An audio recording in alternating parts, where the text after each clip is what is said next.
Hello, everyone, and welcome to the very first episode of Under the Crab podcast. You can watch right here on YouTube, and soon you'll be able to listen on Spotify. When I first started planning this podcast, I wanted it to focus on the bomb technician community, but along the way, I realized it needed to be bigger. This is for all first responders and military service members, the people I've been honored to work with beside for years. You sacrificed so much for this country, and you continue to do it every single day to keep America safe.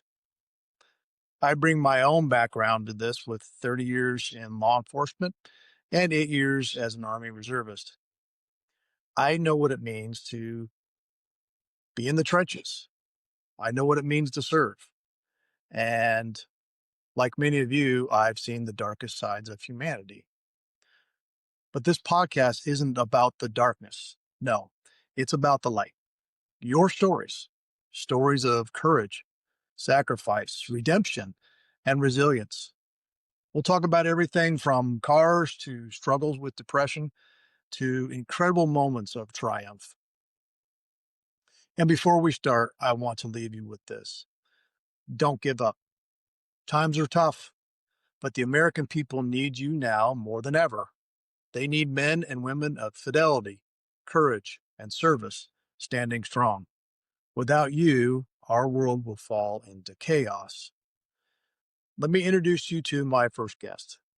He is well known in our public safety bomb technician community. He is a former Marine and retired Pennsylvania State Trooper, bomb technician, and bomb squad commander. He is currently a program manager at the Hazardous Devices School, training the next generation of bomb technicians. He is my friend and mentor, Joe Davidson. I'm your host, Jay Hinsey, and this is Under the Crab.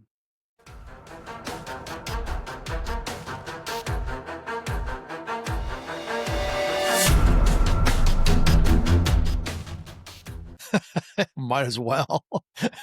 How are you? Good. How are you? Good Saturday morning. Everyone else is still in bed, I'm sure.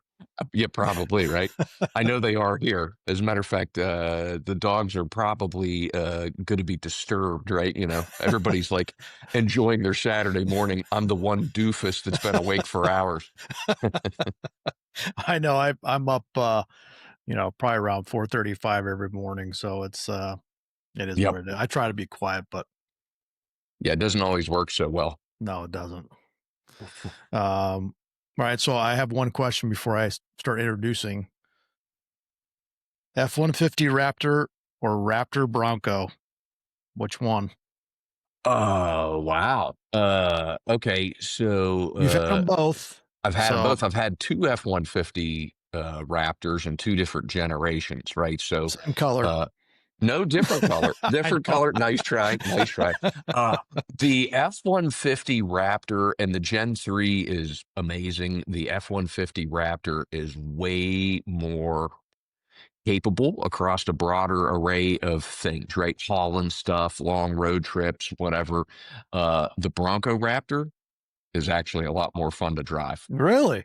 Yeah. I would have never thought that. I just thought it was smaller and It corners differently. It rides differently. It's fun to ride. It feels like you can throw the Bronco around more than you can the Raptor, which, you know, does make sense since it's smaller, I suppose. Uh, but if you need a truck, the Bronco will leave you high and dry, right? Because you right. just can't put very much stuff in it. Yeah. And it's not nearly as creature comfort, right? The F-150 is bougie. That thing's like an off-road Cadillac, where the Yeah. Bronco is way more basic of a vehicle. It's just you can't really tow with it, right? With the F-150. Yes. Raptor. Yeah, guys will do stuff to them after the fact. There's one that's popular. It's like a Deaver setup that they'll do in the back to increase towing.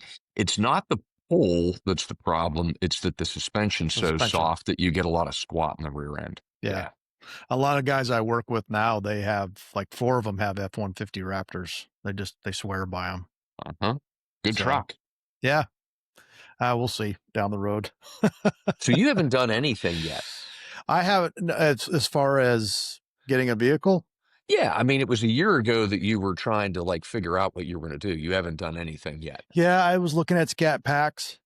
I was looking at, I've been all over the place. I was looking at the new, Land Cruisers, and Hmm. I have a truck still. I have a Toyota, Tacoma.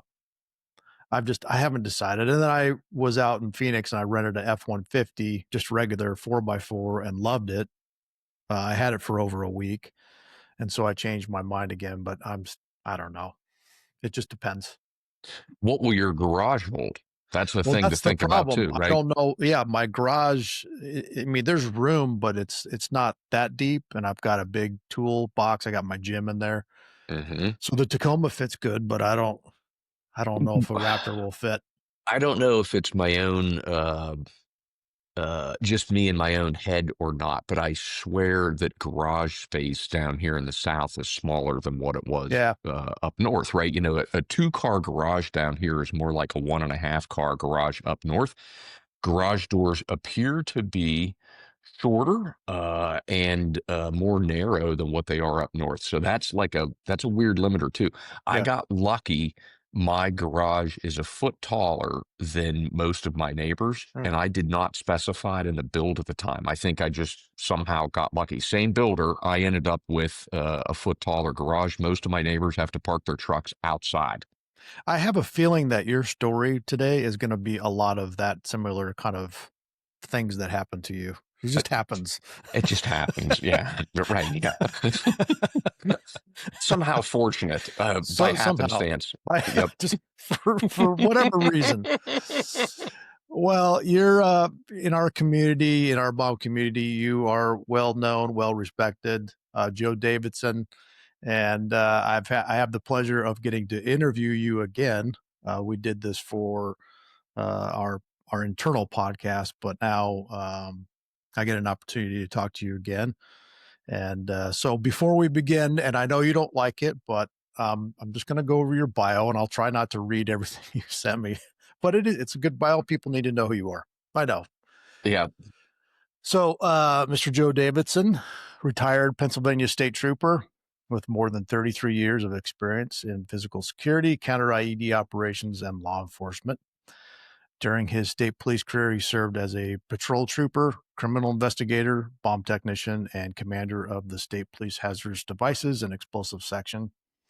He has extensive experience in bomb disposal operations and major event security planning for explosive incidents. When he retired, he started working at the Hazardous Devices School as an instructor and program manager, training the nation's public safety bomb technicians, which everybody knows who you are, and I'm proud to know you as well. Prior to his state police career, Mr. Davidson served in the U.S. Marine Corps, Semper Fi, as an infantryman and security guard. Joe, welcome to the show today. Thank you. I feel like I need to issue an alibi for that. Okay, let's hear it. That was a required bio by my employer. I hate writing those things. Why? I mean, it's good. People should know who you are. I don't know. It's like you're trying to shine something up, right? That it comes off poorly, I would argue. Well, there might be a lot of people who watch this show that don't know who you are and aren't aware of your presence and your, um, shall I say, your stories. so, so thanks for coming on. I know it's early, and I appreciate it. Let's just get into it and talk about your upbringing, where you grew up, what that was like. Okay. So I grew up in the suburbs of Pittsburgh, Pennsylvania, a little borough by the name of Brentwood, which is right up against the city. So, essentially grew up in Pittsburgh. Uh, Steelers fan? Absolutely right. Really? I'm weirdly not a huge pro athletics fan in general, More right? college? But not even, I'm just not a big stats guy, right? I Yeah, don't really nerd out with fantasy football or, rushing yard stats and those kinds of things. But I would be loyal to the Steel Town, right? So if I've got to root for somebody, I'm going to root can root for for, them. yeah, I'm going to root for Pittsburgh, right? Unless there's a muscle car show during the weekend, that's going to Yeah, be in first which choice. case I won't. That's right. I won't be at the game. Right, I'll be doing something else. Right. I did. I grew up going to Steelers games. Right, my dad was a season ticket holder going back to probably before my existence on planet Earth. And I, as a little kid, right, I would, occasionally go to games with him. I didn't go to all of them, right? He would take my mom or Yeah. somebody else sometimes too. But I can remember just like freezing my butt off, doing like the trudge in the snow over the river, across a bridge to get to Three Rivers and seeing these games. And it's kind of honestly a bit sad because people who are, die-hard football fans probably realize how wasted it is on me that I was a kid who was, watching the original Yeah. 1970s 70s. Super Bowl Yeah. winning Steelers. And I was probably complaining to my dad that I was hungry. I needed to go to the bathroom, paying more attention to like something that was going on in the stadium that wasn't the game, right? Right. Yeah. How could you? Right. It's You don't blasphemous. appreciate things. Yeah, it's blasphemous. Shame on you. You don't even own a terrible towel, do you? You wash the dog with those. Oh yeah, absolutely, You know, right? I'm not a big. I don't get into sports either. I watch it, but everybody's like, "Are you Alabama or Auburn?" I'm like, I don't care. I'll, whatever. Yeah, Um, I can watch a game. I can enjoy watching a game, but I'm not going to lose sleep over what the outcome is, or be terribly paying attention to who's who and where did this guy graduate from school? That's just never been yeah, me, I right? don't care. Like I said to you earlier, I'd rather go to a car show. My dad always took me to car shows, and I was big into cars. And if Yep, I could, I'd have 40 of them. I just yep. they're expensive. But muscle cars in particular, I love them. I love your new ride. That's fancy, real I nice. only had it a month, and when I saw it, I knew I needed to. Well, I essentially like threw my wallet at the dealership when I saw it. Right, so Yeah, it was. I was looking for that car. I was looking for a GT 350. They don't make them anymore, and I just got lucky. Right, I fell into one that was, pristine. Uh, Very low mileage, but yet yeah, it's 9 years old, but very low miles. real So I was nice. I was lucky, Yeah, very beautiful. lucky. Well, I saw that on your Facebook page, and I instantly got jealous. That's a beautiful car. Now, do you drive it to work? Which one do you drive? It's Or to you mix me and match? a mix and match. That car will be, probably since it's new, I'll drive it a little bit more. But if I go back, because I've had some other fun cars over the years, right? That car will probably be something that, like, maybe when the weather's favorable, maybe once a week or something, drive it in here. Yeah, I want to drive it because I'm not a big fan in getting it and then just letting it sit and collect dust. right. By the same token, I'm probably not going to drive the wheels off of it and beat it up either, because Yeah, in another 4 or 5 years I'll get itchy you get and something else. I'll want some residual value in that car, right? So yeah. Did you miss your Scat Pack? I do. Yeah, That was a really fun car. That was a fun cruising car. Crazy power plant in that thing, yeah, for naturally aspirated, right? But a crazy power plant. But this car is very different, right? This car will handle. The Scat Pack drives like a school bus, right? I mean, around turns and right. things like that. It goes really, really fast in a straight line. It's a This muscle car. car will corner a lot better. Yeah, Yeah. yeah. All right, enough with cars, I guess. Yeah. We'll have Yeah, to but we'll pick that. where I grew up is Pittsburgh. We Right, ran it's out of like steam on that whole thing. Yeah. yeah.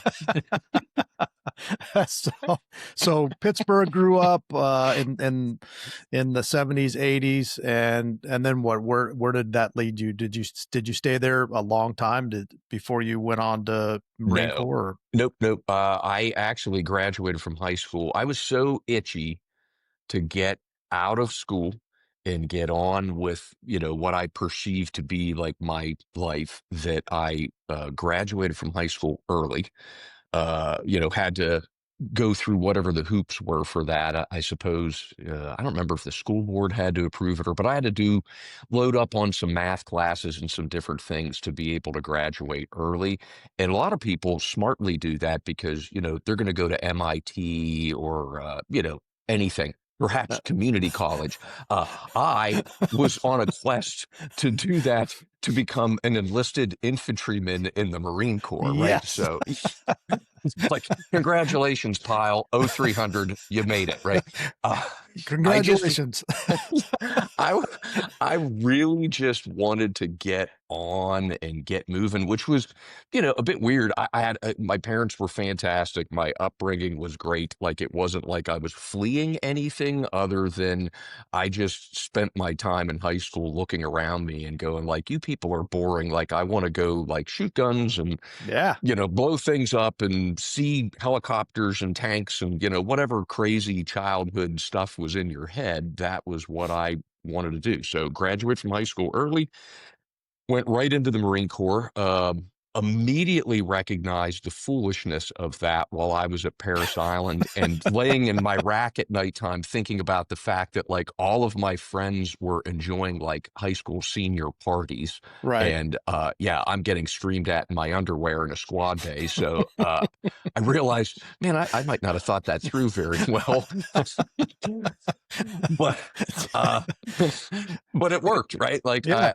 I went to Marine Corps, and it was, the Marine Corps was mostly what I wanted it to be. I missed a couple of things that I probably had on my list of things that I wanted to experience, but by and large, the experience was what I had hoped it would be. Yeah. Well, I agree. I think every kid in this country should serve, even if it's a 2-year term. They should, in whatever branch. It doesn't matter. I think it definitely shapes you in a positive way. I know it did me.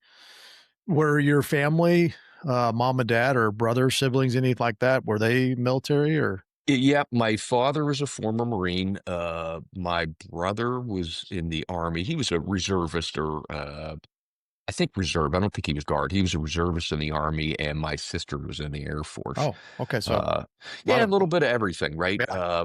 And my dad, he was a Marine Corps reservist, but he was active duty during his time in the reserves. He was actually drafted during Korea. Oh, wow. And it was kind of a funny story, right? He was drafted during Korea. He was in college. He was not doing well in college, right? He was enjoying college and playing football. And he got a draft notice because his grades were not very good, right?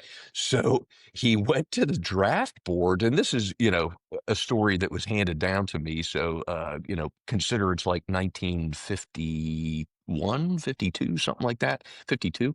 And he got to the draft board and he said, like, holy cow, like I'm about to be thrown into this like machine, and it's a whole bunch of people who also do not want to be here. And Right. that inspired him to be a bit suspect of the path that he was on. So he literally like left the draft board, had like draft notice in hand, left the draft board, went around the corner to where the recruiting offices were, went into the Marine recruiter, gave Wow. him the draft notice, and he said, if you can make Sounds this like go away, I will enlist right here, right now in the Marine Corps, because I would rather, if I'm going to have to go to Korea, I would rather go with people who are not draftees, right? And that was it. He ended up in the Marine Corps. He had some college. So, 1952 in the Marine Corps, they looked at him and went like, "Wow, you can read and write and type." So they made him a supply clerk in the air wing, right? So he ended up being like the pogue of pogues, behind a typewriter during that whole time frame. But it Did he all, go over it there? worked out for him. Did he No, go to? never even had to go over to Korea. He was here stateside. He was at Cherry Point, a couple different places during that time frame, and the war ended, and that was it. He went back to college. My old man always said that the Marine Corps did not teach him what he wanted to do. The Marine Corps taught him what he did not want to do for the rest of his Awesome. life. Good So life went back to lesson. school. Yeah, went back to Yeah. school, got a degree, and then had a very successful career in Yeah. accounting. The Marine Corps did teach him Really. how to do that. Yeah. And in counting. Wow, that's a big change. Yeah. That's great. Well, that's why I think everybody should go in the military. If any, my son just got out, and his biggest things he learned was what he didn't like and the leadership he didn't like and what not to be. And I'm like, that's a Yep. huge life lesson that you can't You don't just get that for free. You gotta That's right. experience it and learn it. That's right. You can't put a price on that. No. And it's you're going to learn that at a much more rapid and condensed rate in the military than you are most other places on planet Earth, Yeah, right? So there's like absolutely. valuable experiences there. Yeah. During that time, did you ever think law enforcement was gonna be in your world? I did actually when I enlisted in the Marine Corps, I wanted to go into military police field, Yeah. and at the time, I don't know what they do now. That's 30 plus years ago, but at the time, you had to be 19. I was not 19 because I graduated too early, so I To be law couldn't enforcement? to get the military police Okay. MOS. You had Yeah. to be 19 by like a certain point, like before you went to MP school or maybe it was at enlistment, I don't know, but they wanted you to be a year older because obviously that year was going to make you much more wise to the ways of the world, Right. right? Oh, yeah, I right. know I When was you way smarter at 19 than I was at 18. Of course. Uh, yeah, absolutely. But I couldn't do that. So, the recruiter convinced me, he's like, hey, there's this security forces option, but you have to be an infantryman in order to get it. And it's just like law enforcement. So I was Right. like, where do I So sign? we got another one, John. Absolutely. This guy's like, wow, this dude is like just the right kind of moron to walk into the recruiting station. You'll be great. So I ended up doing the security forces gig, uh, which was actually super cool, right? Like there was a lot of neat training and you did have a mission, I mean, Desert Storm was going on. Desert Storm happened and ended so quickly.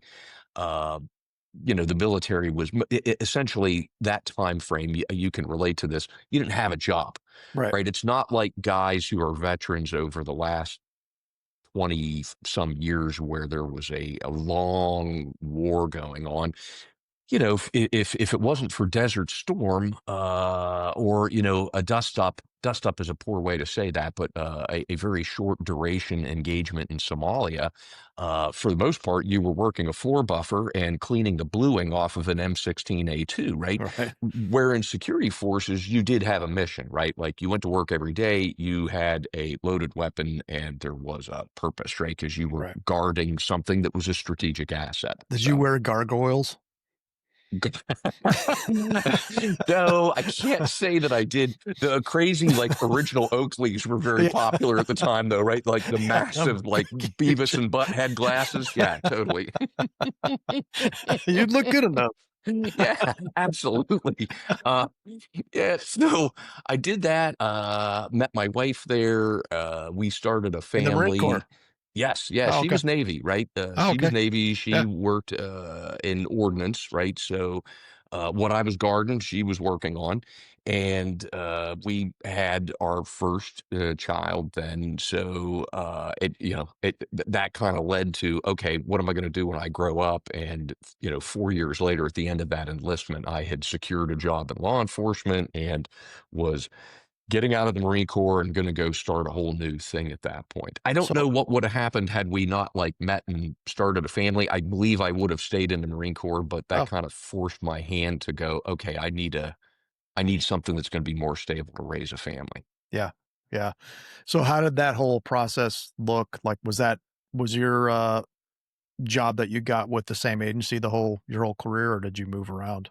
Was it with the Pennsylvania State In Police? state police, yes, Yeah. it was. I was looking at a couple different places.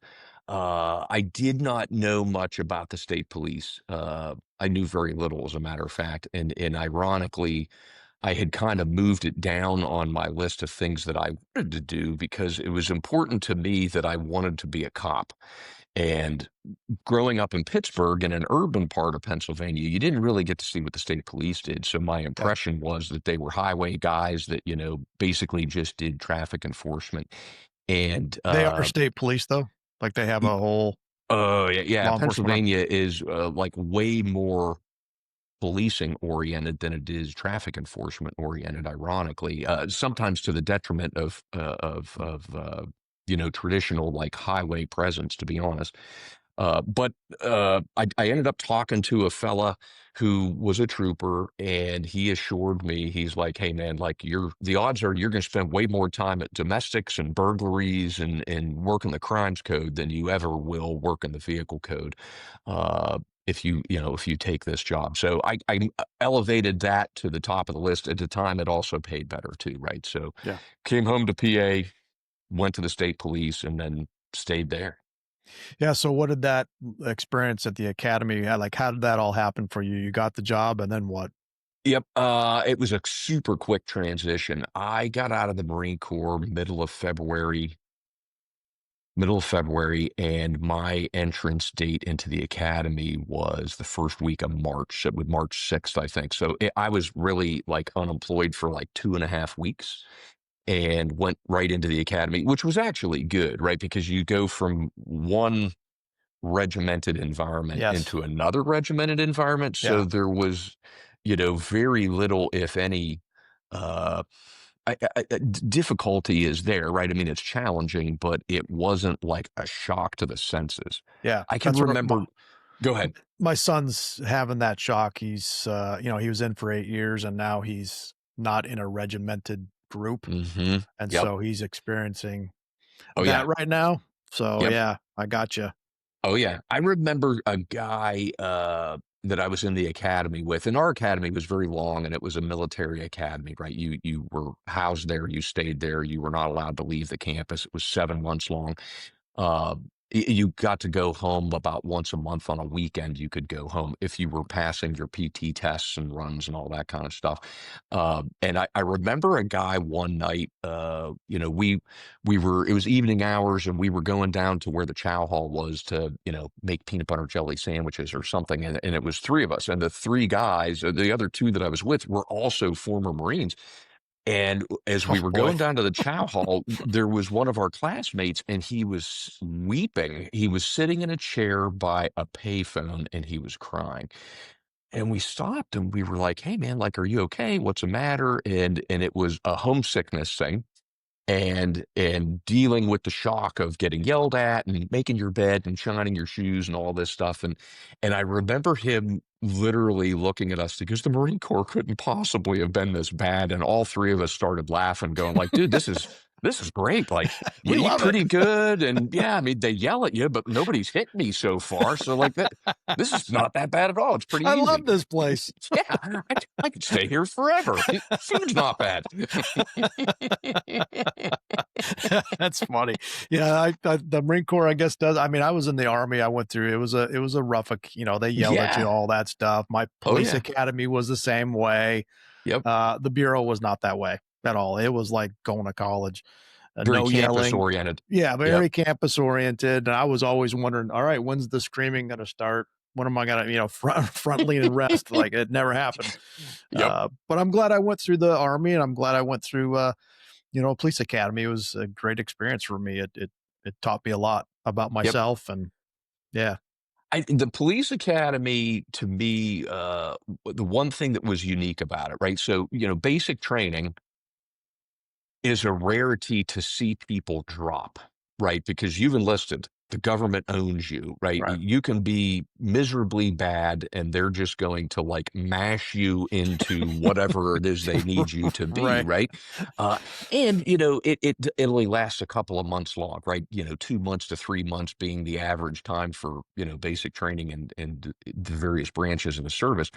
The police academy was 7 months long, and we lost a lot of people, right? yeah, Over time, and that was different, right? There was a bit of a challenge where you're like, "Hey, this is like a weird endurance game that you're playing," and you're adding into it a really strong academic component too, right? I mean, yeah, there's a mountain of academia that you're having thrown at you, and the physical training and the practical skill stuff, none of which was anything that I guess made me nervous, but you did kind of take a pause and go like, wow, like this isn't a guarantee. Like you can get bounced out of here. right. And it's your career that's over if you do. Yes. Yeah, Yep. yeah. It was the same way. I was a reservist, so I knew, I was going to go back and still work and all that. But I'm glad the academy was rough. I had drill sergeants yell at you all day long, and I was I signed up right after the Gulf War had ended because it was so quick. I wanted to sign up during it, but it was over before you know it. And Yep. I went there in '92, and then Hmm. it was good for me because I went to the police academy in '95, so I had all that experience to go to a yelling police academy. I don't know what Hmm. they call them nowadays, but I guess they don't yell as much, or I don't know. Things have changed for Right. sure. So you get through that. Any good stories? Any good? Did you get any good nicknames while you were there? In the academy, I can't. No, I wouldn't say that I did. I mean, I was kind of a cut up, right? So there was Really? that, but yeah, but nothing that was no real nicknames that I can think of per se. Uh, yeah, right. No nicknames. I definitely, I think if you were to poll my classmates, they would be I'm like, sure. "Oh, yeah, Davidson, he's a clown," right? Yeah. Did you get in trouble while you were there at all? Uh, no, not really. I mean, I got yelled at like everybody else did, but Nothing generally special. speaking, yeah, I did what I was supposed to do. I did much like a prisoner. Really, the only thing that I can think of that I did that was bending the rules or breaking the rules sort of a thing was tobacco was absolutely Oh yeah. forbidden, right? Yes. Yes. Yeah, absolutely forbidden. And I had a horrible Copenhagen habit, as did Mm. one of my roommates, also a Marine.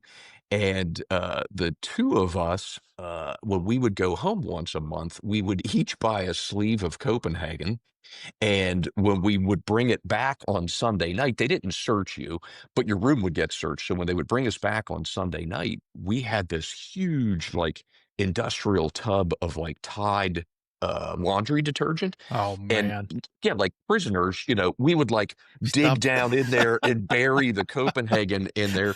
And at nighttime, when it was lights out, I would usually retire to the restroom for Oh like my. 20 or 30 minutes and read the vehicle code or the crimes code Right. with Copenhagen in my mouth. So that And was my Tide. big thing. Yeah, right. Yeah, it had like a weird soapy air about it.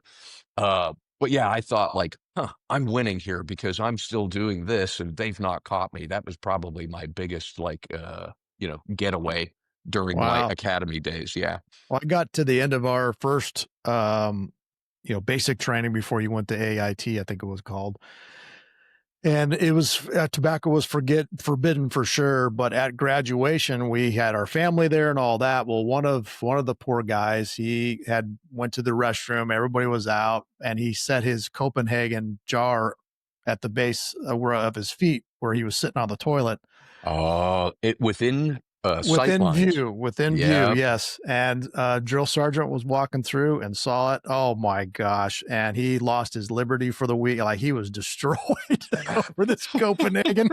I still remember that. Oh, but anyways, yeah, it was, one of those things you just gotta deal with. We didn't have Tide, I guess. uh, So from there, you get into Pennsylvania State Police, and then yep. what's your first duty assignment where you go? Uh, I went to a station, Chambersburg, which is like South Central Pennsylvania. Chambersburg would be the barracks that is responsible for Franklin County, and I was a Troop H guy. There were actually two troops that worked out of that barracks: Troop S and Troop H. Troop S was the old, long since defunct now interstate troop. Those guys were assigned to the highway, and that's all they did. Troop H had like county level law enforcement for something in the neighborhood of like seven counties, Franklin being one of them. And I was a Troop H Chambersburg guy. So went out of the academy, went there, went through the FTO process, and just was a general road's a weird way of saying it because, again, we weren't like dedicated to the highway, but I was a patrol trooper for Yeah, trooper. yeah, like, I don't know, 7 years or something like that, six of which was permanent midnights. I got onto a permanent midnight platoon, a rotation there, which was a fantastic group of dudes, uh, top to bottom, right? Like the midnight corporals that we had were good. The midnight dispatcher who was with us the whole time, he stayed. That was his, standard shift. He was fantastic, amazing dispatcher. And then the guys in the platoon were the same guys too, right? So we just like ran our own little pass pattern there for like 6 years, and Wow. it was a lot of fun and it was good. Chambersburg was a very busy station. Franklin County, by nature of where it sits, it's right on the Maryland border. So, you're not terribly far from Philadelphia. You're not very far from Washington, D.C. You're not very far from Baltimore. So you had a lot of like transient Mm, crime that would yeah. be coming back and forth. And there was just always something to do. Yeah. You weren't bored working in Chambersburg. Yeah. What were some of the big things that you worked at, or did you just work at all? You did We everything? worked it all. Yeah, as patrol guys, we worked it all. Now, I think this is probably true across the board, regardless of where you are in the country. Uh, but by being a midnighter, your work tended to be, I don't want to say predictable, but nobody calls the police at 3 o'clock in the morning, generally speaking, to say that their identity was stolen Right. or that somebody had passed It's them a always a bad problem. check or whatever. Yeah, so you were going to you were dealing with crashes, you were dealing with robberies, you were dealing with domestics, suspicious person, prowler, that kind of stuff was what kept you busy. And, the first half of the shift was running 911 calls. And if you weren't running 911 calls, then you were actively hunting. Hunting's probably not the Yes. right term to use in That's a good policing in term. Yeah. 2025, but yeah, you were going to be out there looking for whoever was up to no good Yeah. and You were see if you policing. could. Yeah, you were policing, right? You were out there on patrol, right? And then around 3 in the morning or so, things would quiet down. Get your lunch at 3 in the morning, and guys would come back to the barracks and then try and get caught up on reports and handle whatever stuff may come in there before the daylight shift would arrive. Usually, like a late in the shift crash might happen Yeah. or a burglar alarm, that kind of thing. Yeah. Yeah. I worked a 2 to midnight shift with like really experienced dudes that, uh, one was a real good mentor. The other guys were phenomenal. Just a great experienced crew. And I learned from the best. It was a great experience. And then I went on to work, I think 21 to 07 was another shift. And then I worked a morning shift, which I didn't like.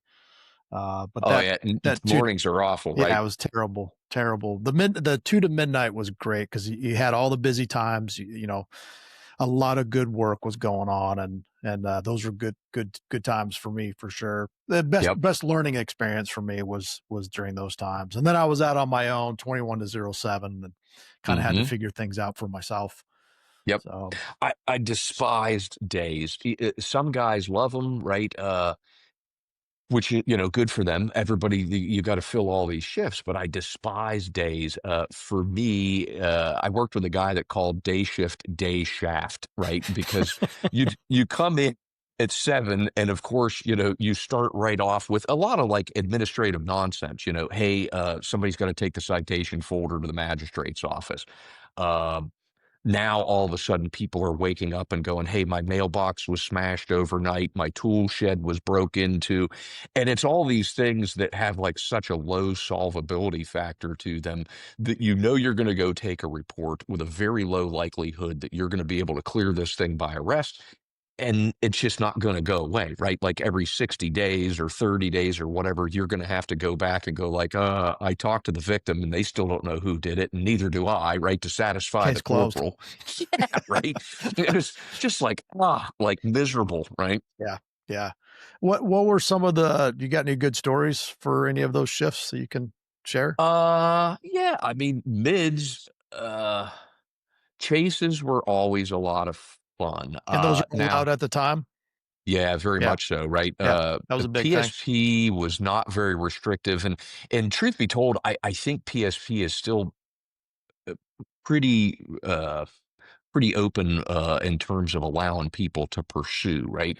There certainly is a pursuit policy, but at the end of the day, that pursuit policy, basically amounted to a cliff note, which was like, if you can see him, you should still be trying to catch him, Right, right? right. It was like, yeah. So it was, Just be it was, careful. yeah, yeah. Just don't run into anybody else, and don't let them run into anybody else as best you can, right? So those were good, and what was fun about Chambersburg too was multi-state stuff, right? Oh, Because you'd kick up a pursuit and people would, if you were down at the south end of the county, people would think that like Maryland was somehow like home plate right. and Dukes they'd of run Hazzard. down to, oh yeah. And it was like anything but, right? And I mean, we'd call a chase and you're headed into Maryland. So now you're letting dispatch know they're calling Washington County, Maryland. And now it's like, a Shark Tank, right? You'd cross over the state line into Hagerstown, Maryland was there, which is a pretty populated city by contrast. So a lot of cops. So now all of a sudden you were getting chased by one or two PSP cars. Now you're getting chased by like 20 cars, It's a right? You're getting, swarm. yeah, like Hagerstown City, Washington County Sheriff, Maryland State Police, like the whole world is there. And they were at the time, again, who knows what they are now. Maryland State Police was like very quick to bring a pursuit to a conclusion with, what nowadays would be a pit. Right. Back then, the pit was not Ugly. really a thing that was, yeah, I mean, it was really crashing, right? And like, I'm going to ram him. That's what I'm going to do to solve this It problem. worked though, right? It did. It did. I remember we chased a car down into Maryland one night. It had come over from Gettysburg. So they started chasing them. They came to Franklin County, picked up some of us along the way, and it was a pretty good chase. It was a bit nutty. We were going down the interstate. We got onto the interstate and we were passing tractor trailers on the berm, and some of the truck drivers were trying to help us out, and to no avail. And we got into Maryland, and there was only a stretch of about 18 miles of Maryland before you were into West Virginia. And this guy decides he goes down through the median and he's now going south in the northbound lanes Mm. 81. And Maryland State Police, he tried to get off of an off ramp over there and they just waylaid this guy at this intersection. And we were far enough back in the chase at that point that we didn't get to see it. But like by the time we got stopped and flipped around and all this nonsense, we get up there and there's just car parts everywhere. And then interestingly, there was clothing everywhere. And I'm like what in the world happened here? And it was they crashed this guy out. That was a funny story because at the time Maryland State Police was changing color schemes, and it was the one guy on shift who had the old car that was tan and brown, not the new green and black at the time. And the shift supervisor literally apparently ordered this guy like, "Hey, you've got the old car, take this dude out." Right? So he hits him, and then the guy won't come out of the car. So it's, like 3 states worth of cops pulling on this dude. And obviously all of his clothing is coming off at the same time. So now he's like handcuffed in his underwear in the back of a Maryland car. And you're like, huh, case closed. I guess we got our guy, right? I'm going back home. Yeah, You just turn yeah. around and drive away. Amen. Yeah, pretty much, right? Because then you're into the whole like, okay, is it going to be extradition, whatever? They would keep him at that point until all that stuff would get sorted out. But the interstate chases were always good. Robberies were usually, those were hot calls that were entertaining.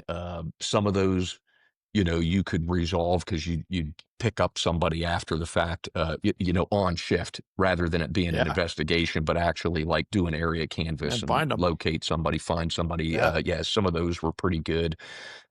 Uh, yeah, oftentimes by happenstance, right? As Yeah. you well know, Yeah. oftentimes by happenstance, you end up not where you're supposed to be, Yeah.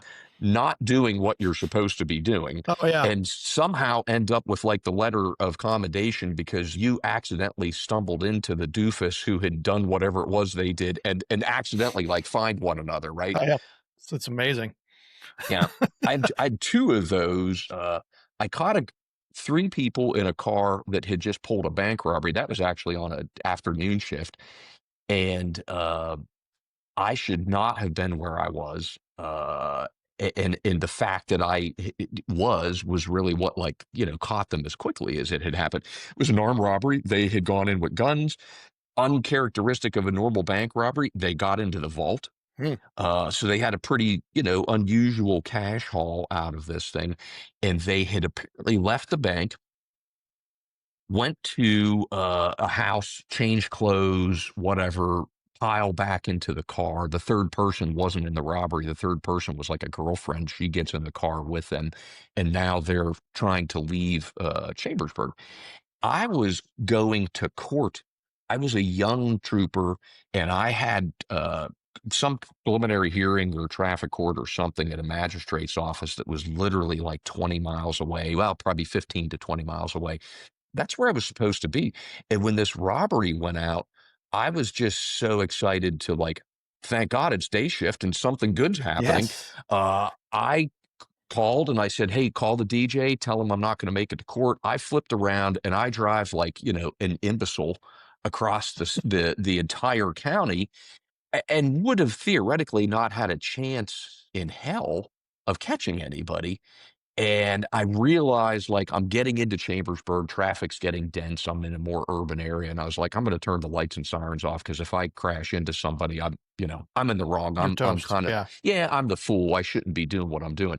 Turned the lights and sirens off. I'm sitting at a red light at a four-way intersection, and they put out an updated bolo for a vehicle, and the freaking vehicle is facing me going the other direction at the red light. I was like, you gotta be shitting me, right? And turned around. They didn't like the fact that I turned on them. I was in a marked car, so they pulled into a gas station Mm. to, I think see if I would follow or Who, shake me or me? whatever. Yeah, Yeah. right. And I pulled in behind him. I never turned the overhead lights on. I got out of my car, they got out of their car. I was so young that I was concerned, like, is this the right car? And if it's not the right car, it's broad daylight. This gas station is full of people. I don't Yeah. want to be pointing a gun at anybody. I never drew my weapon. I literally just Wow. talked to these guys and I said, "Hey, I need you guys to put your hands on the back of the car." Old school 1970s policing, I suppose. They did, and they were like, "What's the matter?" And I said, "You guys look an awful lot like a bank robbery that just happened." And they stood there. It was probably only about a minute, and I heard an army of sirens Really? coming. Yep. And I was like, Did you "Thank call it God." in? Yep, yep. Yeah. I said, "Thank God, like, adults are arriving," because I was maybe a year on the Oh, job, wow. and we get all these guys. Now, weird twist, years later, I don't know, 15 or more years later, I meet Special Agent Bomb Technician Sean Dowd for the Oh, first time.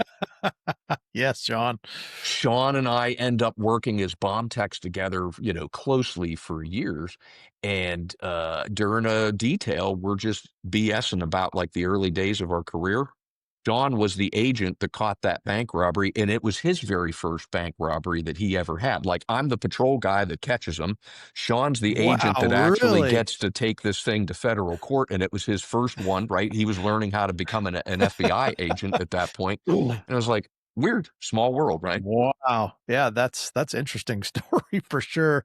I Yeah. mean, at age 2, I was done. When I first started, I was 20 f I was, yeah, I was 25, I guess, and I was dumb. I didn't know what I was doing. I'm surprised all this little I mean, for example, it was the middle of night shift. I pulled into a residential area, backed in. I was gonna do some paperwork, and in front of me, I don't know, maybe 50 yards in front of me was a car that I saw some stirring in it. And, it was late, so I'm thinking, maybe someone's trying to steal a car. Well, I drove up to them and they had all these guns in the back seat. They were getting ready to mask up and go do some robberies. And here I am, this brand new guy just stumbles across it. I think they were so surprised they didn't even know what to do. They weren't going to do anything to me because they were so in shock. And I had a bunch of people, officers show up and take over because it was at the end of my shift. Yep. It's just funny things like that happened to me as well, and I was too dumb to, you know at least I called it in, but, uh, I remember so many times where I'm like, I might not have survived this because 'cause I'm just too inexperienced and too naive in a lot of ways. Hmm. I think, I mean, we laugh about it, right? You see behind the curtain and you realize how many things are resolved through, luck, right? things don't get solved, through always being like traditional hard police work. They're luck. But by the same token, if you were to back up, like that is the system, right? The system is to disperse police officers, get them out there, have them be the eyes and ears, and be out there to stumble into things as Yeah, they're taking place, right? I mean, that's yeah. really the nature of patrol. It doesn't feel like it, right? You go through the academy and you learn all these procedures, and then, at some point you realize that a lot of this stuff is you're as surprised as the bad guy is when you go like, "What are you doing here?" I don't know. What are you doing here? It's I not think I'm my supposed gun. to arrest you right now. Yeah, so dumb. All right, so you do road, your regular patrol for a while. Then, did you do a promotion? What'd you do from there? Not a promotion. I ended up going to what we called the crime room, so criminal investigations section. I went and did a short stint in crime that was not terribly long. That was only about 2 years, uh, but it was valuable, right? And that was a choice. You could apply for things. They would put out a posting and say, hey, typically how that would be done, it would be done by the troop. So Troop H would say, okay, this year we're going to do a crime selection process because all seven barracks, have some vacancies or whatever, and everybody competes. You're ranked within that process, and then they'll go, hey, do you want to go to York? Do you want to go to Newport? Do you want to go to Harrisburg? I was lucky, right? I placed on that list, and Chambersburg was where openings Hmm. were. So all I literally had to do, I didn't even have to change my locker. I just had to like go buy a bunch of suits and ties and like move my mailbox over to a desk on the other side of the hallway. And I moved into the crime room for a couple of years. Yeah. Was there a school for that? Did you have to go to like detective school or something? They sent you to a lot of different things. There was not like a basic training per se that the department ran. They would send you to like external training. So, I went to like a new detective course, which was through I don't even remember the name of it. I want to say it was like PATC, but it was like this, training council thing. So there was like a new detective I went to. I did an elder abuse. I did a rape and sex crimes. I did a interview and interrogation where they did, kinesic interviewing and all that kind of stuff. So they were pretty good about getting you to a bunch of schools as quickly as they could and kind of get you spun up. At least they were at the time. And what were some of the crimes that you worked? I did a little bit of everything. We had guys that specialized, right? You had polygraphers in the troop. You had what they call them, CIAs, criminal investigation assessment guys, and those were like your cold case guys. Yeah. You had those in the troop, and then you also had them at like the department level for BCI. Uh, and can you hear the dog barking? Yeah, it's okay. Classic. Yeah, there's a guy doing some work outside, so the dog is going bananas. Sorry. Um, some of those there were different positions like that, arson investigators, for instance, but the vast majority of us were just general duty criminal investigators. If it was a crime that was going to be complex enough or lengthy enough that it wasn't going to stay at the patrol level, because patrol kept a lot of their own stuff too, right? They could Right. keep bad checks, they could keep different things.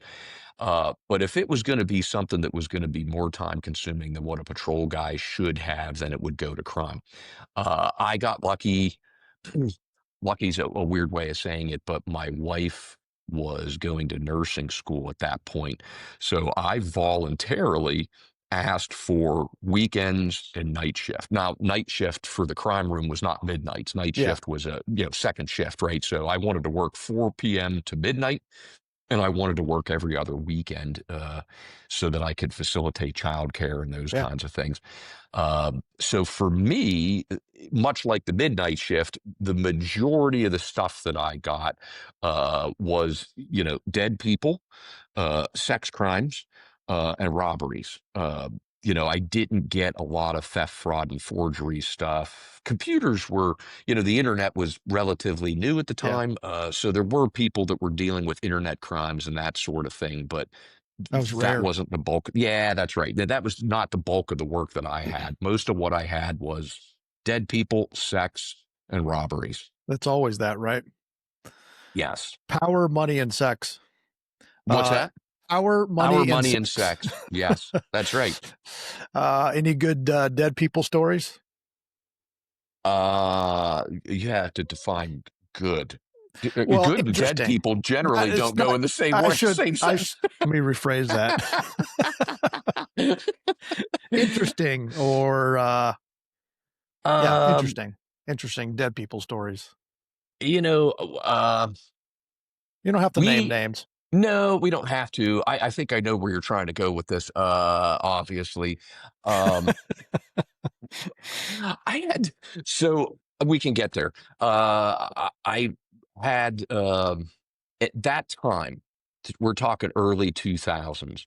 At that time, we were becoming inundated, I would say, with heroin overdose deaths. Oh, And at least at that point in time, the stance that the district attorney took was, hey, we're not going to consider that to be an accidental death. We're going to consider that to be a homicide because in the crimes wow. code, drug delivery resulting in death Yeah, did fall in the same chapter as homicide, which was, good and bad. I understand the virtue of that, right? Which was trying to get to the root of this problem, which was predominantly heroin coming out of Philadelphia and to some degree Baltimore.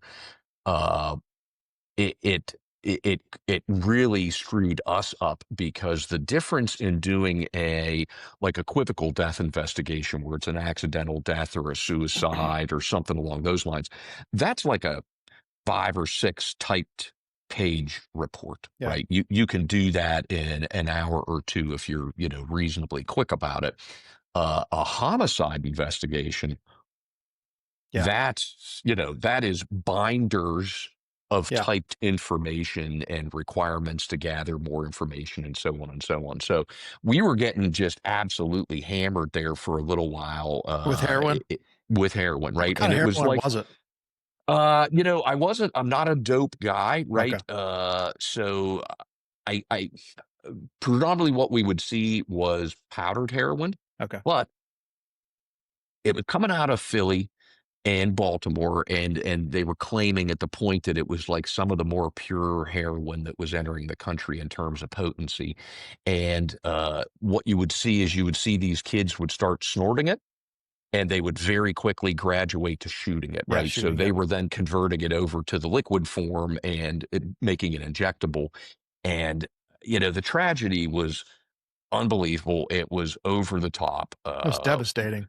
Yeah, well, your victims, which I guess is a good way of classifying them, non-traditional in terms of being a victim, but your victims were like middle income family kids, right? So, like, parents, generally speaking, not always, were parents that appeared to have their act together.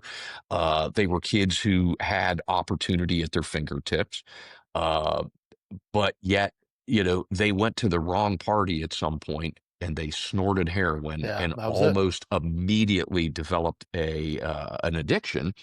And you'd send these kids, or you'd get them, mom and dad would send them off for some sort of medical intervention, rehabilitation kind of a thing, and in theory clean the kid up, and then that kid would come home. I can think of several instances of this. That kid would come home, and within a week or two the kid would try to pick that habit up or that addiction up where they had left it off, and it would almost immediately result in a fatal Yeah, overdose, right? And you were just like stacking those sorts of cases. And comedy acts that would take place within it, comedy being a word I use carefully. I remember one in specific that got very complicated because it was a drug overdose death. Uh, the father was a businessman who was somewhat prominent in the area, and she was found dead in a hotel mm, all by herself. Nobody was there. However, there was forcible entry into the hotel room and there were things missing from the hotel room. mm. So now it turned into this like bizarre twist on a homicide investigation. We were going like, well, was this a kid shooting up or was this somebody that killed a kid by injecting them with something? It was a who done it. And at the end of the day, it was a group of kids that were partying.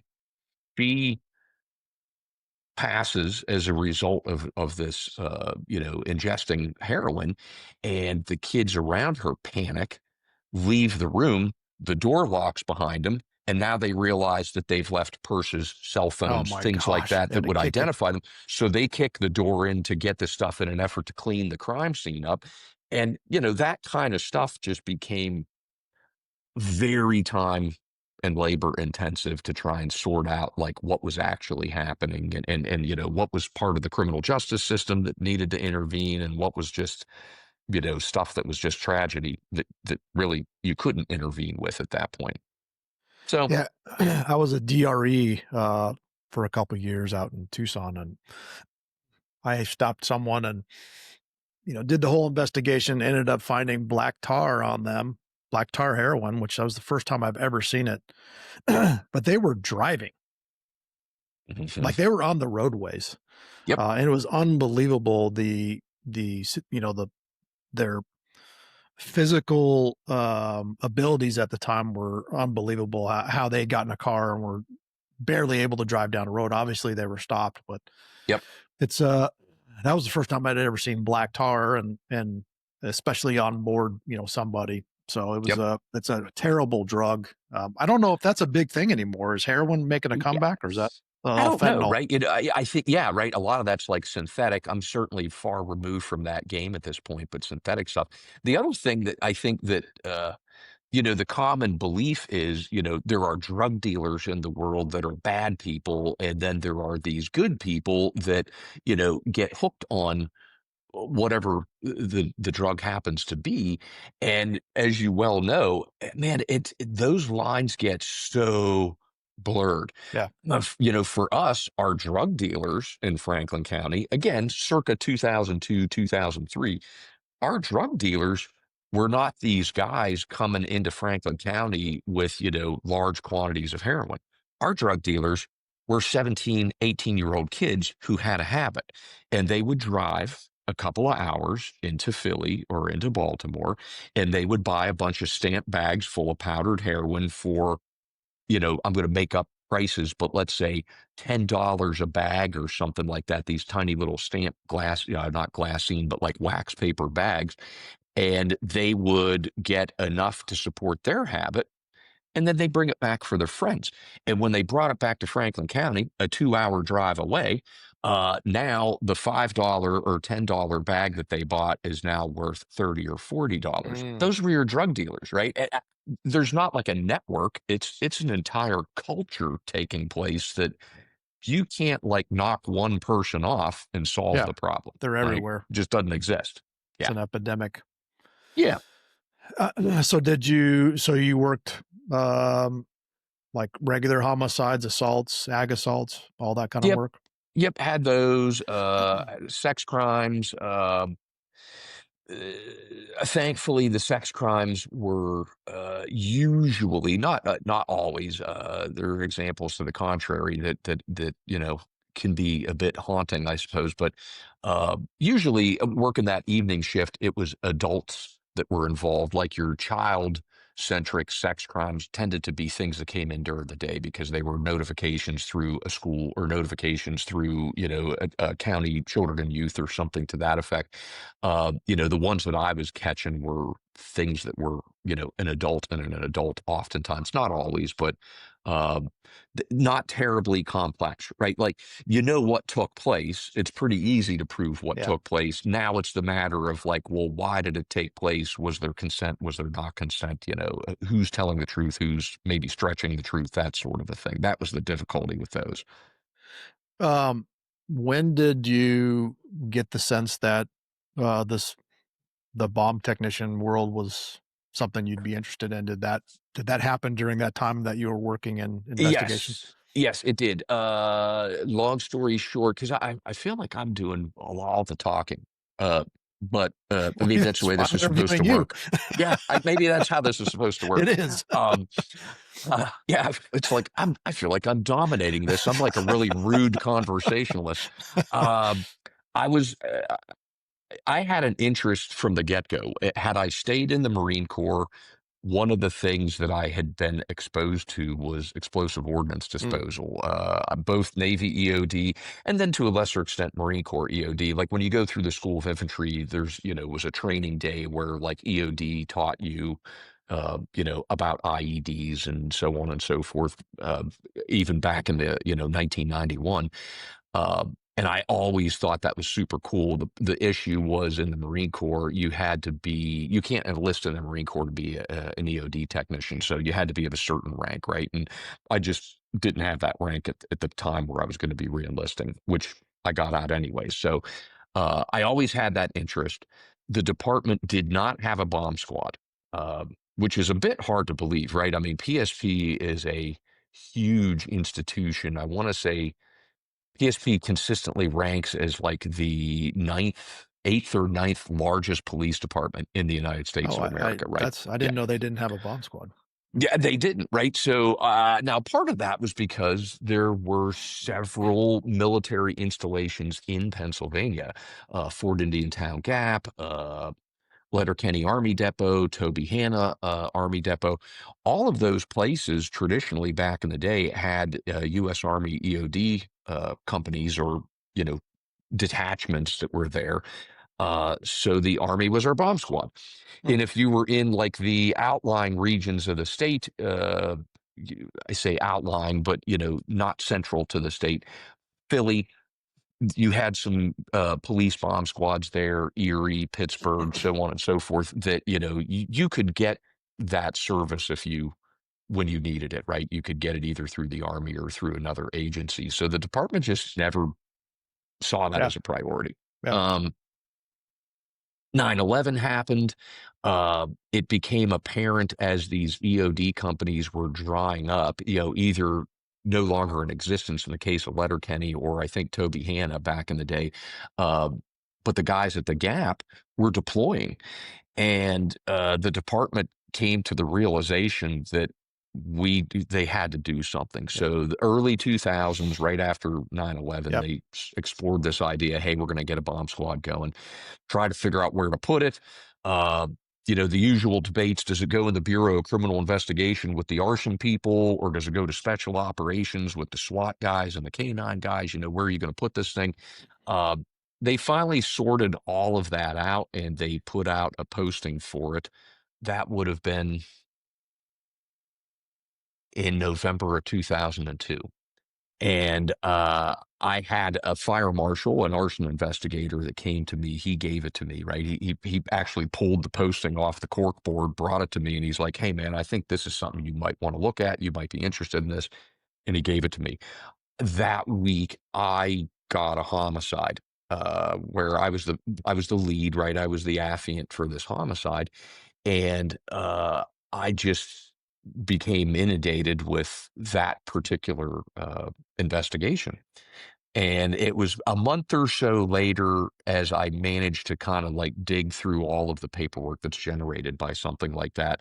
And I found that posting was sitting on my desk and it had Oh, expired. you missed it. Oh, I missed it. Yep, right. So like oh well, it is what it is. It wasn't meant to be, sort of a thing. And I wasn't like not content. I was actually learning a lot in investigations, and I was enjoying it. Right. To that end, I terribly enjoyed the midnight shift and patrol too. I can't complain about any of the places I was or the jobs that I did. I'm terribly thankful for that, right? Because yeah, there's plenty of people that are unhappy or displeased with sure. what their experience was. Man, I haven't been anywhere yet that I don't look back on and go like, man, them was the good old days, right? Yeah, I really enjoyed all those different places. So I was like, okay, it is what it is. It was an election year, 2003. So we got a new governor. And when you get a new governor and you're a state police institution, it stands to reason that you may get a new front office, right? Because right. they're going to be cabinet members of the governor, so he gets to, appoint who he sees fit to run his different agencies.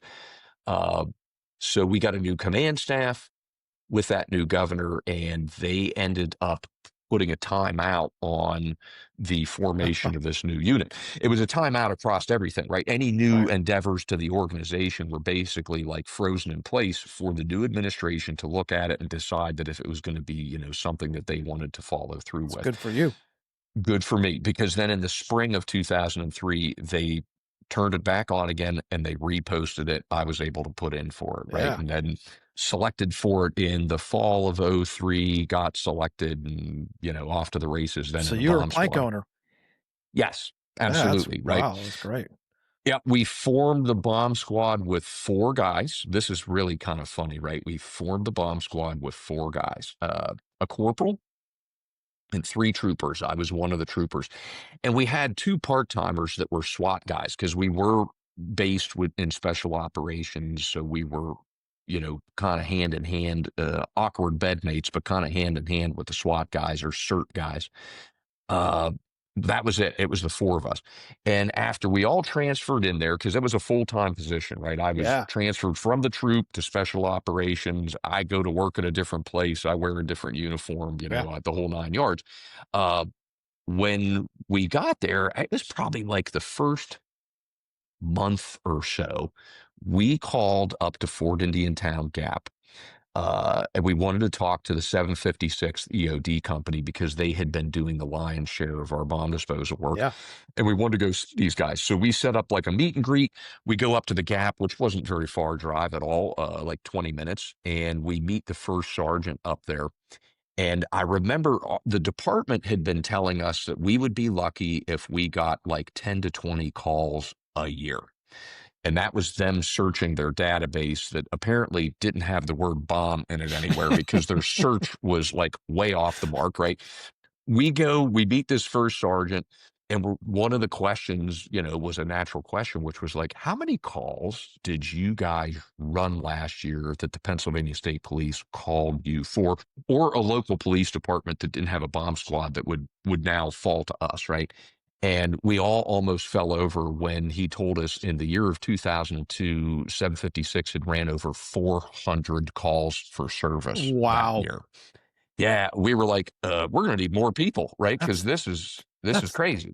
yeah, that's well over one a day Yeah. for the whole year. You're going on something every year. Yes. That's Now, crazy.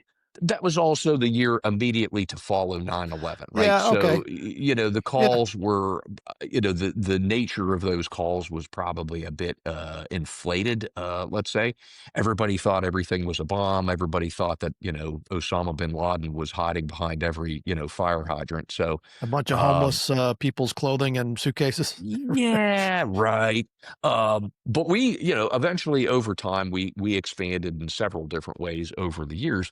But that call volume, ultimately, 20 some years later, the natural resting point of the call volume is somewhere in the neighborhood of about 250 to 300 calls a year. So, there is, generally speaking, somebody's running a job somewhere All the time. most days of the year. Yeah. Yeah. And, did you go to HDS shortly after forming the squad, or did it take a little bit? It took a little bit. I would Okay, have good, filled out. because I don't wanna, Yeah, feel bad yeah, about all this. yeah. This isn't It like wasn't a my unique fault. problem. Anybody who's a bomb squad commander that thinks, today's the first time this problem has been a problem, you're crazy, right? Yeah. 20 plus years ago, this was a problem. Um, I filled out an application right when I got selected, and it was probably somewhere in the neighborhood of like mm, maybe 18 months before Yeah. I got to HDS. Yeah, Yeah. yeah, that's what I was looking at too Yep. when I went through. Our guys, they did put a priority on the first two. Like, again, think about that call volume. The first two guys got in pretty quickly, and then me and the other trooper and the two part-time SWAT guys were to follow. So, we ran with just two certified techs Wow. for probably 8 or 9 months, something like that. And we were just running, right? I was in the squad, but I wasn't a certified tech. I'd been to post blast and hazmat and all that kind of stuff. But we just ran and ran and ran and ran. And at the time, we only had one office, which was central. So we spent countless hours driving to and from calls or flying. we Hmm. flew an awful lot too, right? Hey man, like helicopter will be here in 15 minutes. Grab what you need, get in a helicopter. Two of you Yeah. are going to fly to, the Ohio line or the New York line or Yeah. whatever it may be. So, That's great. yeah. That's a good experience. So you went to school and then, talk about some I know you had a pretty significant call, that you shared couple years ago. Do you remember that one? I think it was a house that got just Oh, any good yeah. calls, I guess. Yeah, there were a lot of good calls. The nature, as you well know, of bomb squad work is, there's a lot of routine's probably the wrong word, mundane's the wrong word, but there's a lot of calls that are, you said it, a homeless guy leaves a bag somewhere, you take an x-ray of it and go, yeah, it's nothing, like, let's move on. Or, old war relic stuff, those kinds of things. But you would typically get, a handful of like, holy cow, Legit. big legit calls Yeah. at least once or twice a year. We would, and many of those, after doing that for like 13 or 14 years, there's too many of those to list, but there were some really big headline calls that we would run. But then probably one of the weirdest and most devastating explosive calls that we ran was one that, like, weirdly didn't get a whole lot of time in the media, right? It made it into the media, but it wasn't something that was like super centric, and that was a car bombing, right? And it Hmm. was a guy, we had taken him off the year before on state charges. It was an auto theft investigation was how this thing started, and it was, the guy was stealing heavy equipment from commercial stuff, like from the railroad and from quarries, that kind of thing. And he was like then chopping these things and reselling them. So it was started as an auto theft investigation that turned into, this guy also has a history of making and using explosives. He has some degree of dabbling with drugs. There was a lot of different things going on there. So I want to say it was 2012. We served a warrant and grabbed him up, right? And at that time, we recovered a fair amount of explosives, and we did find a meth making operation Hmm. at the same time. Almost exactly a year later, the guy was out on bond. He was due to go to court to be sentenced. Uh, it was apparent that he was going to do state time, and a significant amount of state time. He did not go to court. He made a sizable bomb, put it in the bed of his pickup truck, and drove it to the house of a guy who he thought had snitched on him. Oh man, that's right. As it turns out, that guy was not the It's snitch. not the guy. Not the guy, right? But he thought he was the guy, right? So he drove his truck through the front of this guy's Oh, house good lord. and functioned this device, and I mean leveled the home. When I say leveled, like leveled the home, it was about a 3,000 square foot home above grade with a basement, a traditional poured concrete basement underneath it. There was nothing above grade that was left.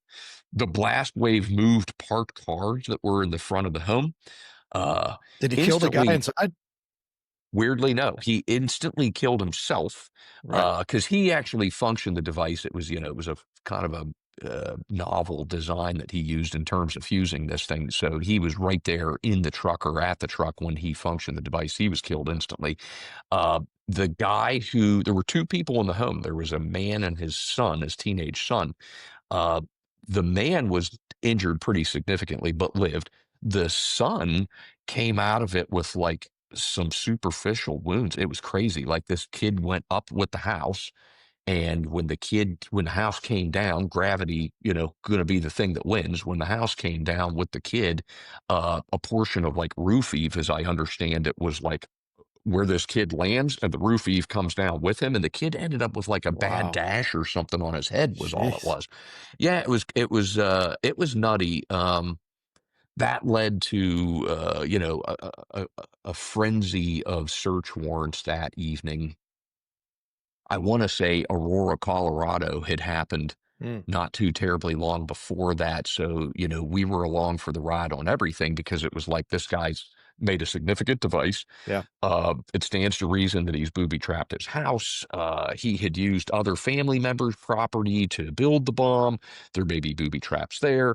So that was a very long evening of searching other properties. Ultimately, didn't find anything else. Mm. I mean, you found a lot of evidence, but he didn't leave anything. That guy wanted to hurt one person who he believed was the person And that it wasn't. was the cause of his woes. Right. Surprise, it wasn't. Um, we just didn't find anything else that night, but it was a circus, right? You had FBI, ATF, the state. There was some concerns at one point. We wanted to search a property, and that property was occupied by the family, and the family did not want to vacate the property. We had a search warrant. I mean, that much was easy, but it became a legal question of can you forcibly evict these people, right? And traditionally, the answer would be no, right? You didn't. Yeah. They were not the focus of the investigation, but their property was. Um, and I had to. My conversation was I did not want to deploy bomb techs to look for booby traps in a situation where we had like civilians Yeah. nearby for their safety, our safety, everybody's safety. And I remember a lot of hand wringing between the DA and the command staff of the troop. It was a different troop. It was Troop A. Uh, and the DA finally said, like, hey, like, I'm going to say we're going to move them. And I'm authorizing the use of force if necessary to move these people. But he also said, he goes, we're about to develop case law here and possibly not good case law. So a last ditch effort was the the family had a history with law enforcement. So there was already a contentious relationship between the troop investigators and these people. Nobody liked each other. I went in there. The family was seated in the kitchen of the house. They were around a table. I went in.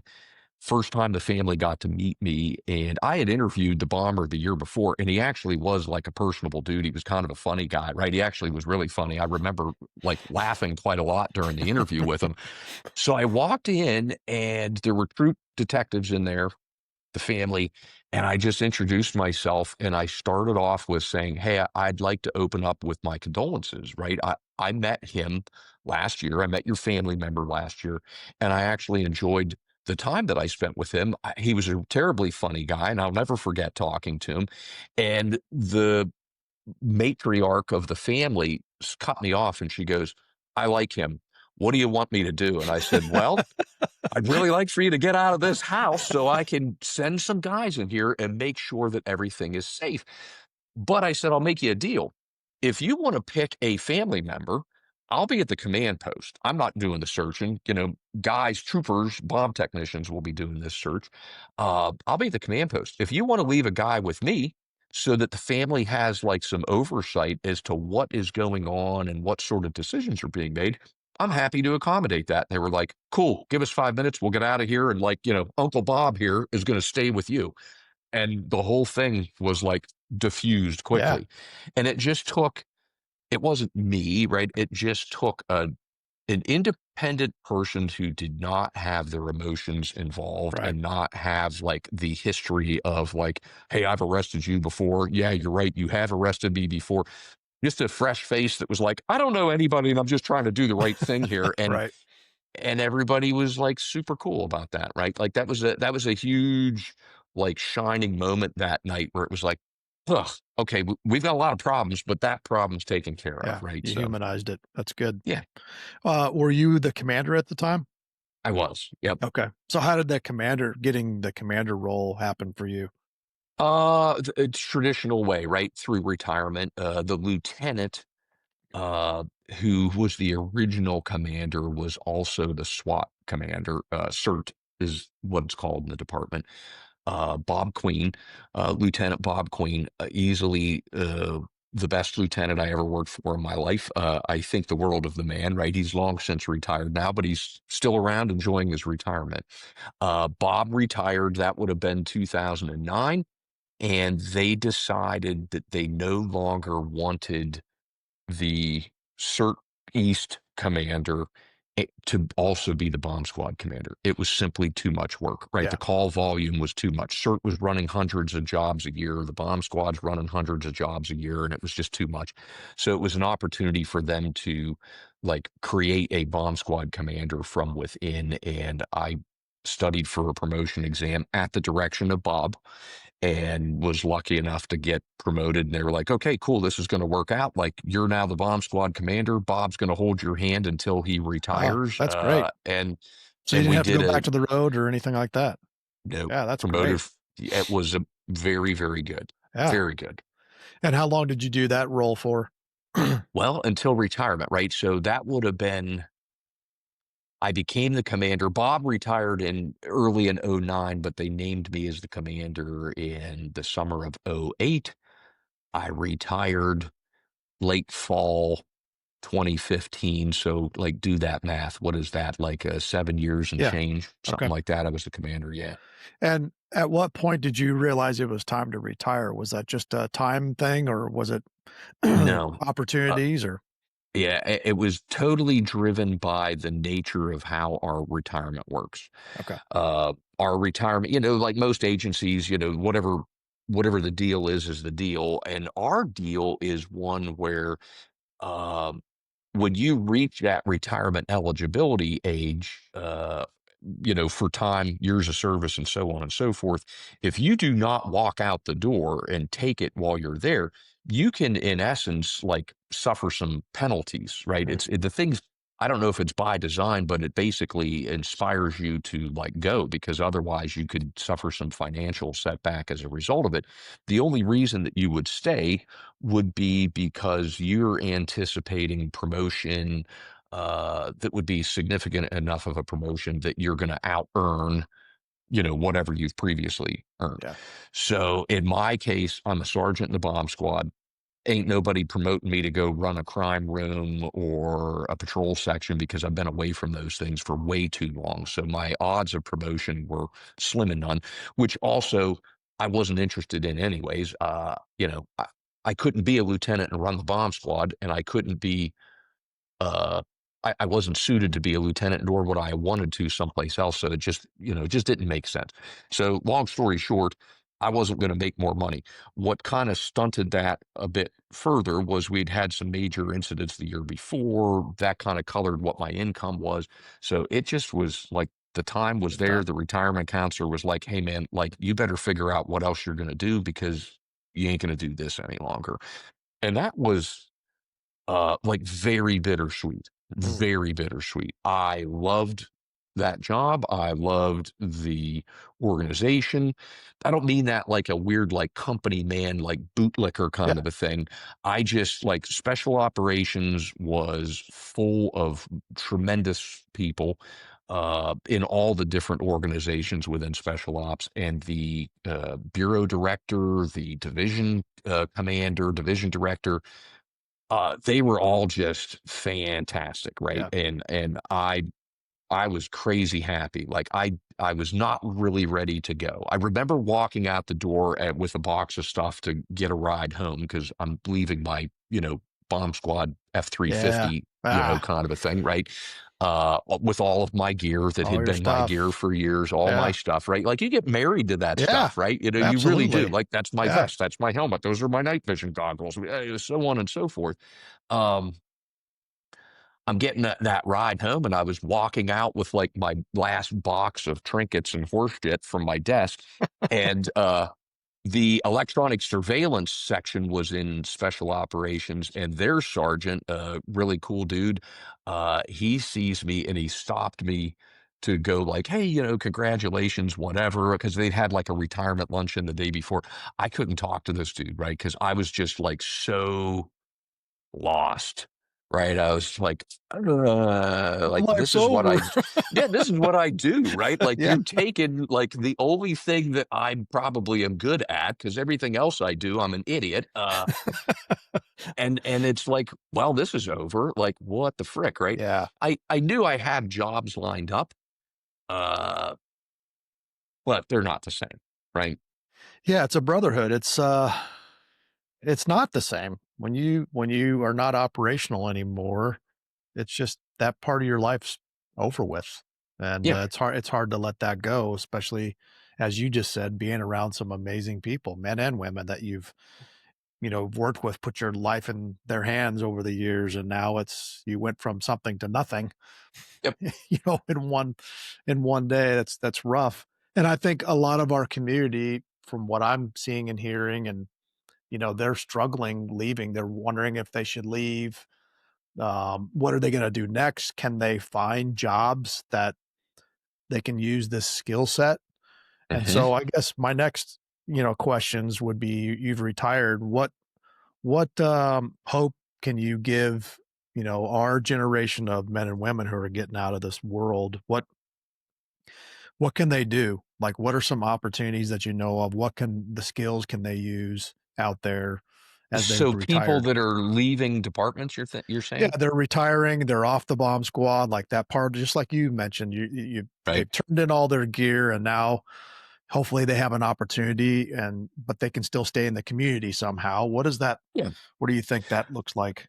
I think that there's, clearly sales pitch. Come work at HDS, right? Come work at the Hazardous Devices School and be an instructor. If you want to stay in the community and give back, I can think of no better way, no more meaningful and impactful way of doing it than doing that, right? Uh, there are other ways that can be more lucrative. Uh, you know, hawk somebody's equipment for them, go sell whatever x-rays, robots, that kind of stuff. Somebody has to do that. And it's good that a bomb technician would be the person that would do that, because hopefully that, s- uh, fosters like some logical evolution on the industry side, right? When only engineers make tools, those tools end up not really always being what you hope they would be, right? Right. Uh, you need somebody who's an operator that can drive some of those things. So that's good, right? And you can make a lot of money doing that, or you could, part time it with doing like contracting for so many weeks out of the year here or there or whatever. Obviously, HDS is the place, right? Yeah. I've been there for 9.5 years now, and man, that's every day. It's very impactful. You get to see the whole community. That's a good thing. Now, I would also say, and this is something that's kind of like funny to me, a canine handler, bomb dog handler that I worked with for years. He retired a year ago. Now he promoted. He eventually retired as a captain, and he had come back to special operations, and he was the captain Mm. running the tactical side. So he had the bomb squad, K9, and CERT right as a captain. He retired, and he was looking at the things you would expect, right? Counties were ordering him to become like an emergency management director and so on and so forth. It's not what he did. Yeah. He ended up going to work for a buddy who owns a bunch of car dealerships in the eastern half of the state. And his job was to organize and professionalize employees. And the guy Really? was, yeah. And the guy, basically, his buddy hits him up and he goes, I know you know nothing about the car industry. I know you know nothing about the private sector.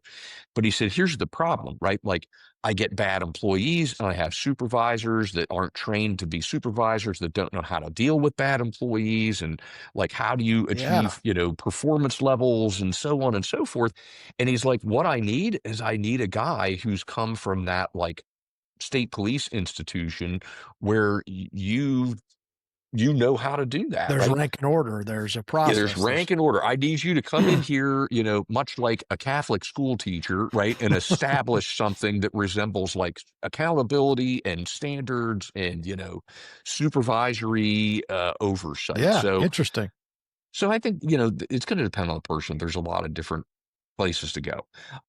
If you're leaving a bomb squad and you want to work and you want to give back, like HDS is the place to Yeah, do it I agree. for sure. Yeah. Yeah, I was a state and local, and I was a Fed. Having, to get back to the schoolhouse and being a part of that team, and, like, that was the best part of my career. Even the operational side was fun, and I did a lot of things, but being there at the main place, being there at the start of people's careers and having somewhat of a say and helping students, encouraging them, whatever, helping you guys win. That was the best part of my career. So I echo the same thing. HDS is a great institution. It has to be protected. It has to stay standardized and funded. And I would agree if you want to still stay in the community in that capacity, and you can get up in front of students and work long hours, because I know you guys work your tails off and you don't have a lot of time off, but you are all training the next generation of bomb technicians, which is it's pretty cool. It is. It's very cool, right? It's also very challenging, but it's worthwhile. Yeah. And so what does somebody need to do that? Let's say, and this other guy going to work for the car dealer, I mean, what a great use of his talent and abilities. Hopefully he was successful. I'm trying to help people not be afraid to go try something new. Like if you're going to have Right. to retire, go stay employed, go stay busy, utilize your skill as problem solvers as we are, and find some niche that you can do well at. And maybe it is selling products. Maybe it is teaching at HDS. Maybe it is going to work at a dealership and whipping people into shape because they need it. Um, don't be afraid to try something new and get out there and use your experience and your skills in a just maybe a different way. But if someone does want to work at HDS, what's the process for that if for them? Uh, it's a bit informal, but that's okay, right? If you are a bomb technician in a bomb squad, you know how to get a hold of HDS at the registrar's office, and that's easily the way to do it, right? Wonders if you're military, do they have an option to work there as well? They absolutely do, right? Okay. And same thing. The difference is they don't have the traditional, like, conduit to the schoolhouse. That's usually a bit of word of mouth, but like we've got a fair number of military guys that are here, and that usually ends up being a word of mouth thing. And we do have a relationship with the military school, with Nav School EOD, right? So, uh, I think I'm getting ready to, in the spring, we're going to do another canvas because we're sensing that there's going to be an expansion coming here next year. And we've done some canvassing already, but that hire could be a larger hire, well, will be a larger hire than what is the norm.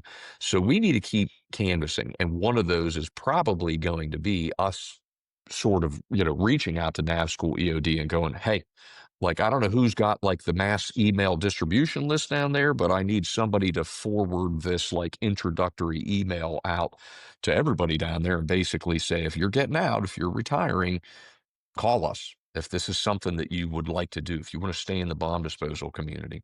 And it's not, "Hey, I'm gonna go retire and do nothing." Like, you are expected to perform, correct? Yes. And Yeah, to be high absolutely. level, work hard, long days, hot of Yep. summer, cold of winter. You're training people, you've got a good attitude, you can get up in front of students, you can, deal with last minute changes like there are, like, those are the people you're looking for, correct? Absolutely. And people that are um humble enough, astute enough to recognize that there are a lot of different ways to skin a cat. There's, particularly in the world of bomb disposal, a lot of it is improvisation, anyways, right? You're countering improvised devices, so you have oftentimes improvised ways of dealing with them. However, this is a schoolhouse setting, and one of those challenges becomes the guy that shows up who is like AJ squared away, super duper bomb technician, right? And has all of the medals on his chest to prove it. But now that guy's like, hey, I know the best way to do X, Y, and Z, and I'm going to teach that. And you go like, nah, what we need you to do is today, this is what we're teaching, an entire basic class or a certification class, and you're only teaching four of these people. Eight other guys are teaching the remaining 32 of these people. I need you to teach what they're teaching today, right? And that's like a common growing pain for instructors here at the school, as you well know, right? Guys struggle with that, and we deal with it. I mean, it is a constant game of supervision and Yeah. checking to go like, okay, like did we hit all of the wickets that we needed to hit today on whatever the training topic happened to be. Um, that's tough and it's humbling, right? When you feel as though like, hey man, like I'm super relevant and I've got all this training, and now you've got like a guy who's older than you that's been out of the game longer than you have, and he's coming to you at the end of the day and going like, hey, dum dum, like you completely screwed your problem up out there. You got to learn to eat a little of that shit and go Right. like, yeah, maybe you're right. Maybe I did screw that up, and I'll get my head straight and do it properly tomorrow. Yeah. Right. Well, there are standards, and we teach to those standards, and there's a process for why that's done. So, yeah, I echo the same thing. It's hard, especially when you've done the job for a long time and you know what's best maybe. We have to, as you said, have some humility and learn from other people, because Right. when you go teach at HDS, it's a lot different than just, going somewhere else or doing other projects in our community. I think it's outside of NAV school EOD, and I can't speak to NAV school EOD because I'm not a graduate of that, right? But outside of NAV school, I think we're probably the place for the context of what we're speaking about, right? Which is this like uniformity of like stringent curriculum, at least as stringent as it can be given the topic, uh, that is trying to deliver a uniform product. I know what NCEDR does. NCEDR does wonderful Yep. stuff. What a fantastic group of dudes over there, right? But I, I saw behind that curtain quite a bit. And over there, you do have a lot of freedom as an instructor to kind of just, hey, like, this is what we're going to do or talk about here in the given moment because this is how, like, the conversation has evolved, where HDS is this, like, institution, not that that's not an institution, but in the truer, stricter sense of the word, hey, there is from 7 o'clock this morning until 4 o'clock this afternoon. This is what has to happen Yes. today, and here's the devices, and each one of these devices, there are things that need to be discussed that are learning points that everybody on the team needs to see so that we can uniformly move these people towards a graduation date where they all go like, I've learned my ABCs, I've learned how to do math, I've learned how to read a book, whatever. That's that process. Yeah. Yeah. And then they just know enough to be somewhat dangerous and dumb, but then Ugh. they build on that, right? That's where the advanced training, that's where experience, that's where going out on calls is to kind of start getting you that. But I always told them, hey, your foundation of safety for this kind of job is here at this time for these 6 weeks. That's all you're going to get. So pay attention, listen to your instructors. Don't be dumb. Don't think you know best. Learn from them, and that this is what you're going to take with you for the rest of your career, however long that is. Absolutely. Right. I, you knew this at the time, right? When you were the chief, at least I think you do, but, uh, graduation day, it's meant to be a momentous day and so on and so forth. But you guys, and me, I end up on stage, I guess, sometimes with that too. That's that whole like shaking their hand and giving them a certificate and telling them how freaking wonderful they are. I would absolutely, as would other instructors, get in front of that before graduation day and tell everybody, hey, in however many days or weeks or whatever, you're going to be on a stage, and the FBI and people who hold important positions at the school are going to tell you how smart you are. And it is in fact a lie because you are like barely competent, right? Like you got Barely. basic training. Yeah, you got basic training. You've kind of mastered the art of walking and chewing gum at the same time. You should not add running to that process, right? You, you need to go home. You need to work with your squad. You need to go to other advanced trainings. And, somewhere years later, you'll be like, holy shit, I think I actually know what I'm doing. And that's usually about the day that you're going to retire, right? Like, it's like, one of the saddest things of like the human lifespan is it's not terribly long, right? And just about the time that you're like, oh shit, I'm getting good at this. It's time to be Have to done with it, leave. right? Right. I wasn't a good bomb squad commander until about a week before they forced me to retire, right? That was the point where it's like, hey, wait a minute, I finally figured it out, right? Here's all my stuff. Yep. Yeah. What do you see yourself doing in the next 5 to 10 years? You got any big plans? Well, 5 years, I'm still here, I think, provided they don't fire me. And with this expansion that's coming, it makes sense for me to be here. It would be every time I think about like when's a good time for me to leave here. I look on the horizon in the not too distant future. There seems to be some sort of an obstacle that goes like, well, you'd be a dick if you left then, right? Because Yeah. you're like leaving everybody else So holding some kind of a bag that right. is, Yeah. maybe not a good bag to be holding. Um, 5 more years for sure here, maybe a little bit longer. Like the trick for me is I've got to figure out when uh when do I get out of the way, right? Because at the Sure. moment, like my position is a position that uh it's a great position. I would argue probably a bit coveted, right? Um Somewhere along the way, I will have outlived my usefulness, and that will be the point in time where I maybe still would be good at instructing.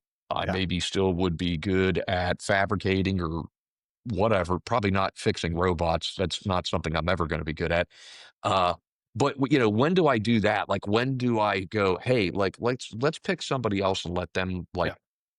make decisions and let me like play and tinker or whatever until there's a family event that occurs, a grandchild or whatever that basically would cause me to actually retire or simply just get to a point in age where I'm ready to retire. I am young, like that's the Yeah. problem. Yeah. I retired from the state police young because of that system.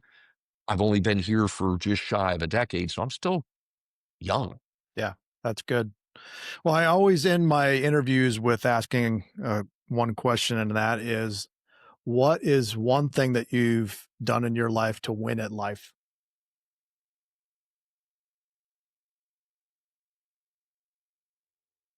uh I think stay goal oriented, right? That's a weird question, right? And that's a question I've never really thought of. Uh, I would say stay goal oriented, and what I mean by that is, for me, I've sort of laughingly said it before that I don't plan things. I usually fall into things, which is in fact totally true. I don't like plan a way to get places. I really truly don't, right? I don't have like some sort of a black book that I go step one, two, three, four, five, whatever. I usually am more along the lines of, hey, like that's like a goal that I would like to try and achieve. That's a place I would like to try and get to, or what have you. Uh, and then the rest of it just sort of falls into place because if you keep your eye on that ball, it's sort of natural to assume that you're going to keep that focus and you're going to land in the right spot. It may not be exactly the spot you thought it was going to be, uh, but the general strategic goal is still there, right? Yeah, yeah, that's great. Well, Joe, I really enjoyed working with you. You've been actually a mentor to me in a lot of ways. I've learned a lot from you when I was over there, and I definitely That's very appreciate. humbling. Thank you. I would say the same. Well, thank you. I was always had a smile on my face when you came over to the office for whatever reason. I knew it was going to Usually be. to deliver bad news. And usually deliver bad news, but it was always an interesting conversation. You always had a good way of spinning things in a positive way, even though things were looking bleak. But that's why you work so well over there. And I just wanted to say thank you for joining me today on the show. So with that, Joe Davidson, thank you very much. I appreciate it. Thank you. All Thank right. you.